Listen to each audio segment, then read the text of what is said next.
নমস্কার দর্শক বন্ধুরা, কেমন আছেন আপনারা সবাই? আশা করি অনেক ভালো আছেন। কিশোর স্যার চ্যানেলে আপনাদেরকে স্বাগতম জানাই। আজকে দেবী জগদ্ধাত্রীর একটি ডিজিটাল আর্ট আপনাদের সামনে উপস্থাপিত করছি। আমি নিজের মতো করে এই ডিজিটাল আর্টটি করার চেষ্টা করেছি একটু অন্যরকমভাবে। প্রথমে নিচে দেখিয়েছি যে করিন্দ্র বা যে করিন্দ্রাসুর প্রচলিত জগদ্ধাত্রী তন্ত্রে যার বর্ণনা রয়েছে, যে দেবী করিন্দ্রাসুরকে নিধন করেছিলেন, সেই নিচে কড়ি বা হাতি রয়েছে, তার উপরে মহাসিংহ অর্থাৎ দেবী সিংহাসন, তার উপর দেবী জগদ্ধাত্রী বসে রয়েছে।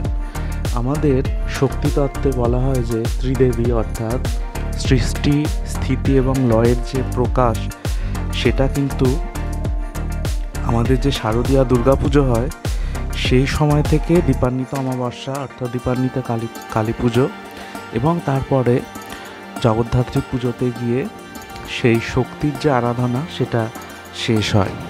দেবী জগদ্ধাত্রী হলেন রজগুণের প্রতীক এবং দেবী কিন্তু রজগুণের প্রতীক হওয়া সত্ত্বেও প্রকাশমান সূর্যের যেরকম আভা, সেই প্রকাশমান সূর্যের আভার রং তার গায়ে দেখতে পাওয়া যায়। অতসী পুষ্পবর্ণাও বলা চলে তাকে।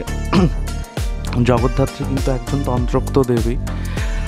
আমাদের নদিয়া জেলার কৃষ্ণনগরের জগদ্ধাত্রী পুজো খুবই বিখ্যাত এবং চন্দননগর হুগলি জেলার চন্দননগরের জগদ্ধাত্রী পুজোও জগৎ বিখ্যাত, সেই নিয়ে কোনো দ্বিধা নেই। চন্দননগরের 4 দিনের জগদ্ধাত্রী পুজো হয় এবং খুব মনোরম আলোকসজ্জায় পুরো শহর সেজে ওঠে। আর আমাদের নদিয়া জেলার কৃষ্ণনগরে যে জগদ্ধাত্রী দেবীর আরাধনা করা হয় তা কিন্তু একদিনে পূজিত হন সেই দেবী, অর্থাৎ একদিনের মধ্যেই 3টে কল্পের পুজো হয়, সপ্তমী, অষ্টমী এবং নবমী, এবং সূর্যোদয় থেকে সূর্যাস্ত পর্যন্তই কিন্তু জগদ্ধাত্রী পুজো হয়ে থাকে, মানে একদিনের যে কল্পে পুজো হয়।